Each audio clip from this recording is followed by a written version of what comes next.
So it's going to be quite interactive. We're going to get you to do quite a lot of work. So we'll just introduce ourselves. I'm Jackie Smart and I'm the Senior Educational Developer at Bradford. If any of you don't know what a Senior Educational Developer is, we're staff-facing and we're there to support staff in their development and enhancement as teachers, really, as people engaging with learning, teaching and assessment. Hi, I'm Alison, Lahlafi. I am Associate Director for the Library Service at Chief Librarian as my job title. So just a word about University of Bradford, because we've got to what slide is that, basically. So University of Bradford, North of England, as you all know, a relatively small institution. We've got 13,000 students. We are known, or we like to think we're known, for an emphasis on inclusivity and EDI. So that is something that we focus on a lot throughout our kind of university strategy, and it permeates pretty much everything that we do. And I've got to give a name shout because we recently became number one again for social mobility in the UK. So it is something that's a real focus for us. About 70. Speak up a little bit.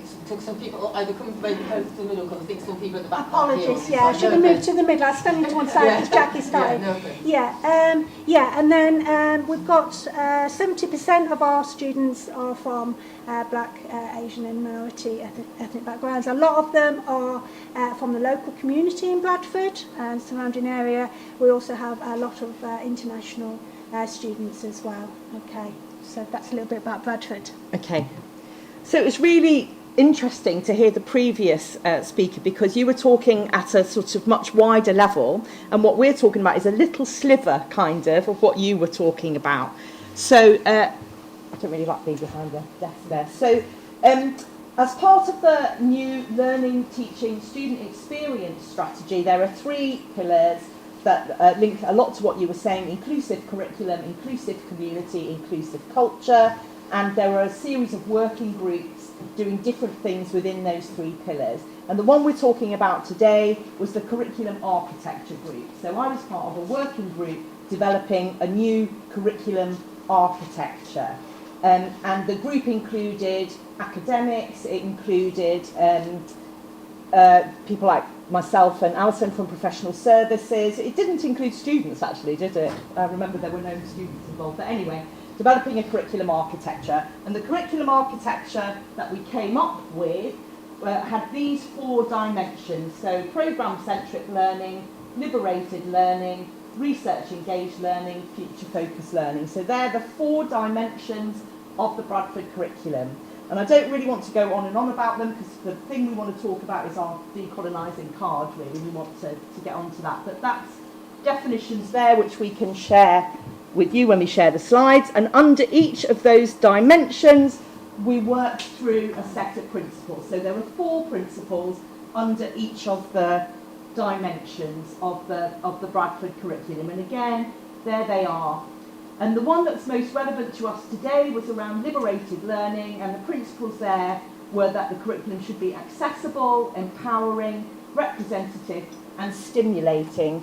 And we developed a set of cards that go with each of these dimensions, on which, so here we are, that's principle 5, accessible. It's got a sort of definition on the front and then a series of questions on the back. And the idea is that we work, my team and other people around the university work with programme teams using these specific cards and questions to generate conversation and discussion. And some of the questions are quite specific questions. So, for instance, how do you teach and support students to work together effectively in teams is part of the principle of stimulating. So that's the context that we're on. Right, I'll come to the middle. Apologies, I've had a bit of a cough, so I'm a bit hoarse as well. Okay, so Jackie's talked about the curriculum architecture group, which I was part of. As part of learning, teaching, student experience strategy as well, one of the groups that was set up was the Decolonising enabling group. And that focus of that group was to look at the curriculum. Within the curriculum we also included the library as well. So we report to the learning, teaching, student experience strategic group, but we also report to the wider Decolonising Unibrad group. So that group is led by our PVC for EDI, Udi Ochbon, and that group focuses on different aspects of decolonising across the university. So, for example, students, research, the different areas within the university, one of which is curriculum and library. So basically I chair the Decolonising Enabling Group, mainly because I think the Decolonising Unigrad group started off first, and I kind of had quite a large role to play within that group. We were doing a lot of things within the library and also the learning and teaching arena as well, so I got that job. But most important is who else is on that group. I'm a chair, I'm kind of facilitating the group. I'm not, absolutely not an expert, which I was at pains to say at the first meeting with the group. Why are you chairing it? Wow. Anyway, so I do chair it. There are 17 staff from across the university, so we've got all 4 faculties represented, we've got professional services represented.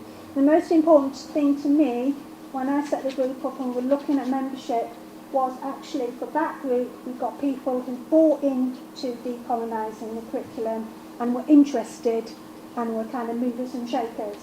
So that's who we wanted on that group. We also have representation from the student union on the group as well, our education sabbatical officer and inclusivity officer. So the people on the group are the people that make it work. We've been meeting about 18 months. We are way behind somewhere like De Montfort. I mean, looking at what they produce, absolutely fabulous, and I'm really envious. But the main thrust of the group is developing a university guide to decolonising the curriculum, which is pretty much what everybody is doing across the sector. As part of that, we've developed a resources toolkit which hones in on different subject areas and supports the subject areas by identifying library materials in the area, looks at case studies across the sector, looks at internal case studies within the university as well, so hones in on particular areas such as midwifery, for example. So that's the work we've been doing, and as I say, we're way behind the curve in terms of what some of the universities are doing.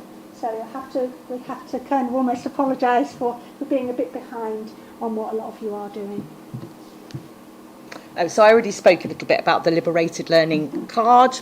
If I just show you this as an example, one of the principles, Principle 7 under Liberated Learning is representative. So as you can see, there's a kind of little definition there. Examples, texts and learning activities enable students to see a reflection of themselves and their own backgrounds and experiences.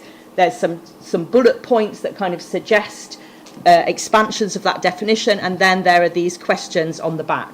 Now, decolonising was something that we saw as part of the Liberated Learning strand, but we were struggling to think about how to fit it in, because the Liberated Learning strand was kind of wider than that, and we were working with Alison's group to think about how we could feed that in, and then we made a decision that it was going to be a bit difficult to do that. Is that our next one there? Yeah. So Jackie came to our group and said, could we review the Liberated Learning cards? And there were elements in the Liberated Learning cards which fit beautifully with what we're trying to do in the Decolonising the Curriculum group. However, what we felt they didn't do, the word decolonising was not included at any point. And we've had a lot of discussion in our group about using the word decolonising and how it's used at Bradford and what it means to different people. Lots of discussion with quite polarised viewpoints actually. Some people saying we shouldn't use the word decolonising, it's actually alienating people and it's kind of pulling people away from the discussion and the debate, whereas other people are saying absolutely key that we use the word decolonising. I'm in that camp actually, if you want to know where I stand, because I think what it does is it may provoke, but it basically is a word that people have to say, well, what does it mean? So you get the discussion going. So when we looked at the card, we gave some feedback to Jackie, who's developing the cards, but we finally decided we would have another card that was specifically about decolonising. And for me and the group that I chair, that was a really positive thing. These cards are mainstreamed into curriculum development and programme review. So for us that meant it's not just a question of out in the faculties who's interested in this and who we can get engaged. They have to do it, they have to look at it, they have to start debating it. So that's why we wanted a decolonising card. To develop the card, we had 2 workshops, a couple of hours workshops with the Decolonising enabling group members. We also brought in other people like our Associate Director for EDI. We also went out to the faculties. I consulted with library colleagues who have a very library-focused take on it. But we did consult more widely, and we went back to Decolonising Uni-Brad group so that we could produce a card. I mean, trying to get agreement and consensus on decolonising, I don't know about you, but it's difficult to achieve that sometimes. But to get a card that people felt was okay, and what it would do is provoke discussion and get people talking and get people asking questions, and that's really what we wanted to achieve. Yeah. Yep. So this is the front of the decolonising card. We're not going to show you the back, because what we're going to ask you to do as part of our workshop is develop the questions that you would put on the back of the decolonising card. What are the questions that you would ask staff members to consider and discuss in relation to the curriculum? What should they ask themselves about decolonising within the curriculum? But we did within the workshop develop these definitions to go on the front, informed by the work of Decolonising Uni-Brad. So this is the sort of definition that's on the front. Providing students and staff with the language and tools to critically identify the ways the University of Bradford is built on colonial hierarchies. And then decolonising means empowering us to confront and challenge the status quo, then reimagine how things can be done differently, learning from voices across the globe to create alternatives that will benefit us all. And then, I don't know if you can read it, so I will read it out because it's a bit blurry. Helping staff and students to understand how and why systems of education and university curricula are built on colonial hierarchies, developing in students the curiosity to reimagine their curriculum, empowering staff and students to challenge and make change. So that's on the front of the card, and this is the task. We're going to ask you to develop 2 questions that you would ask staff in programme teams when designing or reviewing their curriculum to ask on the back of a decolonising card. And we were thinking of pairs or 3s and about 15 minutes to work on that. Fabulous. Thank you so much, everyone. We will just quickly show you our questions. Obviously, it's limited. We had a pattern of 5 questions on there, and these are the 5 that we came up with.